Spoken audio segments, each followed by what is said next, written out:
Hello everyone, welcome to my YouTube channel and Facebook page education hub BD. আপনারা যারা এই ভিডিওতে click করেছেন, আশা করি সকলেই শিক্ষকতার এই মহান পেশাকে ভালোবাসেন এবং শিক্ষক হওয়ার আশা মনে মনে পোষণ করেন। 19তম শিক্ষক নিয়োগ প্রক্রিয়াটি হতে পারে আপনার জন্য একটি সুবর্ণ সুযোগ। আপনি যদি সকল ইনফরমেশান খুব ভালোভাবে বুঝেন এবং কখন কোন কাজটা করলে আপনার উপকৃত হওয়ার সম্ভাবনা সবথেকে বেশি থাকবে সেটি জানেন, তাহলে আপনার শিক্ষকতা হওয়ায় কোনো বাধা থাকবে না। আপনাদের এই দুর্গম পথটি অতিক্রম করার জন্য আমার এই ইউটিউব চ্যানেলটি হতে যাচ্ছে আপনার সঙ্গের সাথী।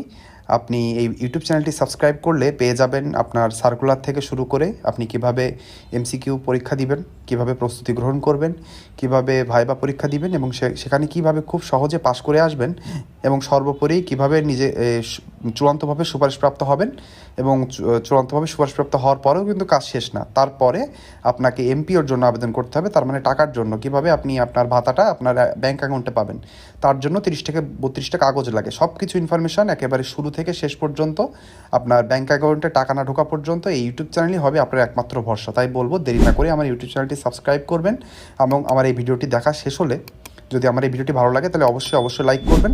তাই দেরি না করে চলে যাব আজকের মেন ভিডিওতে। আজকের ভিডিওটির টপিক হলো যে আপনারা জানেন গত বুধবার এনটিআরসির একটি কর্মশালা হয়, সেখানে 19তম শিক্ষক নিয়োগ প্রক্রিয়াটি কিভাবে হবে, এমসিকিউ থাকবে নাকি এমসিকিউ লিখিত মিশ্রণ থাকবে নাকি শুধু লিখিত এবং ভাইবা হবে, এই সব ইনফরমেশান আজকের এই ভিডিওতে পাবেন। তাহলে চলুন আমরা জেনে নিই ভিডিওতে কী আছে। আমরা ভিডিওটির টাইটেল দেখতেছি এনটিআরসি এর নিয়োগ প্রক্রিয়ার প্রস্তাবিত পরিবর্তনসমূহ, ডিটেলস আকারে এখানে দেওয়া আছে। প্রথম পরিবর্তন হলো লিখিত পরীক্ষা বাদ দেওয়ার প্রস্তাব। ভবিষ্যতে শিক্ষক নিয়োগ প্রক্রিয়া লিখিত পরীক্ষা নাও থাকতে পারে, শুধু প্রিলিমিনারি এমসিকিউ ও ভাইবা মৌখিক পরীক্ষা নেওয়ার প্রস্তাব দেওয়া হয়েছে। এর কারণ, প্রতি নিয়োগে 15 থেকে 20 লাখ প্রার্থী আবেদন করে, তাদের খাতা মূল্যায়ন প্রচুর সময় লাগে। আপনারা প্রথম প্রস্তাবে দেখে গেলেন, আপনাদের কাছে ক্লিয়ার হয়ে গেল যে আপনারা যারা জানতে পাচ্ছিলেন যে শুধু লিখিত পরীক্ষা হবে বা এমসিকিউ বা লিখিত পরীক্ষা হবে, এই সবগুলো তথ্য ভিত্তিহীন এবং আমরা যা জানতে পারছি সেটি হলো এমসিকিউ এবং ভাইবা পরীক্ষার মাধ্যমে আপনাদের শিক্ষক নিয়োগ প্রক্রিয়াটি হবে। কারণ আপনারা সকলে জানেন বিসিএস শিক্ষাও এই আদলেই হয়ে থাকে এমসিকিউ এবং ভাইবা। এটি হতে যাচ্ছে আপনার এনটিআরসি এর শিক্ষক নিয়োগ 19তম শিক্ষক নিয়োগ প্রক্রিয়ায়। প্রিলিমিনারিতে এমসিকিউ কঠিন করা হবে। শুধু এমসিকিউ হলেও কঠিন প্রশ্ন দিয়ে প্রার্থীর মেধা যাচাই করা হবে। ওএমআর শিটে পরীক্ষা নেওয়া হলে দ্রুত ফলাফল পাওয়া সম্ভব। আপনারা সকলে জানেন যে আমরা জানতে পারছিলাম যে এনটিআরসি লিখিত এবং মৌখিক প্রক্রিয়া একটি মিশ্রণ প্রক্রিয়া যেতে যাচ্ছিল, কিন্তু এটি দুঃখের বিষয় হলো যে 15 থেকে 20 লাখ শিক্ষার্থী যদি একটা পরীক্ষায় আবেদন করেন এবং তারা যদি লিখিত এবং এমসিকিউ পরীক্ষা একসাথে দেন, তাহলে তার খাতা দেখতে সময় লাগবে 1 বছরেরও অধিক, যেখানে এনটিআরসি চাচ্ছে 1 বছরের ভিতরে সব প্রক্রিয়া শেষ করে একটা শিক্ষককে নিয়োগ দিতে।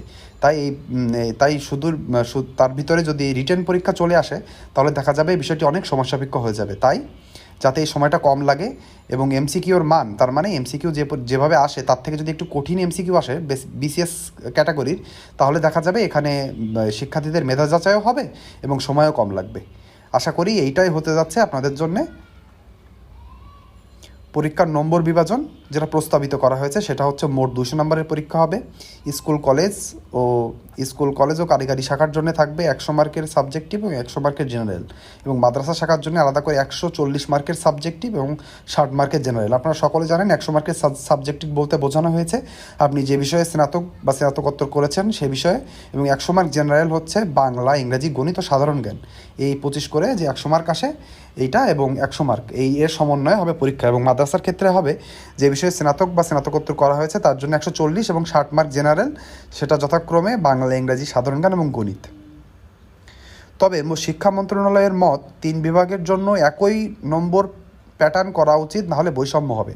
আপনারা বুঝতে পারলেন যে স্কুল, কলেজ, কারিগরি এবং মাদ্রাসার জন্য আলাদাভাবে একটি নম্বর প্যাটার্ন ভাবা হচ্ছে, কিন্তু আপনি যদি ভেবে দেখেন যে একজন পরীক্ষা দেবে 100 মার্কের এবং অন্যজন দেবে 140 মার্কের এক সাবজেক্টে, সেটা হয়ে যাবে বৈষম্য। সেজন্য শিক্ষা মন্ত্রণালয় চাচ্ছে যে যেটাই নিয়ম হোক সেটা জন্য স্কুল, কলেজ, কারিগরি শাখা এবং মাদ্রাসার জন্য সেম হয়। যদি 100 মার্কের সাবজেক্টিভ এবং 100 মার্কের জেনারেল হয়, সেটা সব তিন বিভাগের জন্য যেন সেম হয়। ভাইবা এর নম্বর যোগ হতে পারে প্রথমবারের মতো। আপনারা সকলে জানেন, এই ইনফরমেশনটা আগে জানিয়ে দিই যে এনটিআরসি এর মাধ্যমে এই পর্যন্ত যে পরীক্ষাগুলো নেওয়া হতো সেখানে ভাইবা একটা অপশান থাকলেও দেখা যেত ভাইবাতে শুধু পাস ফেল আছে, আপনি পাস করেছেন নাকি ফেল করেছেন, ওই যে নাম্বারটা দেওয়া হতো সেটা কোনো কাজে আসতো না। কিন্তু এবার থেকে এনটিআরসি সিদ্ধান্ত দিতে যাচ্ছে যে যে মার্কটা থাকবে ভাইবাতে সেই মার্কটা অবশ্যই যেন আমাদের যে এমসিকিউ বা লিখিত যে পরীক্ষাটাই হোক না কেন তার সাথে যোগ হয় এবং সেই যোগ আকারে যেন চূড়ান্ত মেধা তালিকা নির্বাচন করা হয়। এখানে দেয়া আছে যেমন এতদিন এনটিআরসির পরীক্ষায় ভাইবার আলাদা নম্বর ছিল না, প্রস্তাব হচ্ছে এই ভাইবার নম্বর যুক্ত করা হবে। যুক্ত করলে প্রার্থীর প্রকৃত মেধা যাচাই করা সহজ হবে। বিসিএস সহ অন্যান্য চাকরির যেমন ভাইবার নম্বর থাকে তেমনি এখানেও সুপারিশ দেওয়া হবে। পরীক্ষার পদ্ধতি নির্ধারণ প্রক্রিয়া, এনটিআরসি এর কর্মশালায় বিভিন্ন প্রস্তাব করা হয়েছে। আপনারা যে উপরে যে ইনফরমেশনগুলো পেলেন এগুলো সব হচ্ছে প্রস্তাবিত।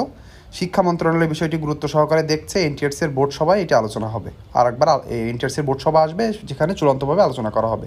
এরপর শিক্ষা মন্ত্রণালয়ের সভা এবং চূড়ান্ত সিদ্ধান্ত নেওয়া হবে।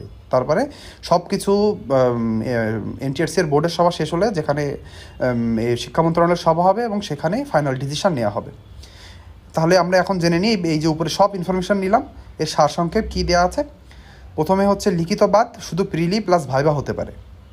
এমসিকিউ কঠিন করা হবে, এটা কিন্তু আপনাদেরকে মনে রাখতে হবে যে এর আগে আপনি প্রশ্ন অ্যানালাইসিস করলে দেখবেন বিগত বছরের কোশ্চেনগুলো একটু তুলনামূলক সহজ, সেটির জন্য একটু কঠিন করা হয়, তার দিকেই এনটিআরসি জোর দিবে।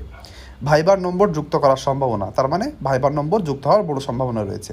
3 বিভাগের জন্য একই নম্বর কাঠামোর চিন্তা করা হয়, যে আমরা বললাম যেমন যে 3টা বিভাগ স্কুল ও কলেজ, কারিগরি ও মাদ্রাসা 3টার জন্য একই নম্বর কাঠামো। বিষয়টি এখনও প্রস্তাবনা পর্যায়ে আছে, চূড়ান্ত হয়নি। তার মানে সর্বোপরি হচ্ছে এই বিষয়টি কর্মশালায় জাস্ট প্রস্তাবনা করা হয়েছে। এরপরে এনটিআরসি এর বোর্ড সভা বসবে, সেখান থেকে যদি সব কিছু ফাইনাল হয় তাহলে চলে যাবে শিক্ষা মন্ত্রণালয়ের আলোচনা সভায়, সেখানে ফাইনাল হলে প্রজ্ঞাপন জারি হবে। তাহলে আপনারা জেনে নিলেন আজকের এই সর্বশেষ ভিডিও। যারা এখনও ভিডিও শেষ পর্যন্ত আছেন তাদেরকে বলবো যে আমার এই চ্যানেলটি অবশ্যই সাবস্ক্রাইব করবেন, আমার এই ভিডিওটি ভালো লাগলে লাইক করবেন এবং 19তম শিক্ষক নিবন্ধনের সকল খুঁটিনাটি বিষয় এবং সব ইনফরমেশন পেতে আমার এই চ্যানেলটির সাথেই থাকবেন। আজকের জন্য এই পর্যন্তই, সবাই ভালো থাকবেন, ধন্যবাদ।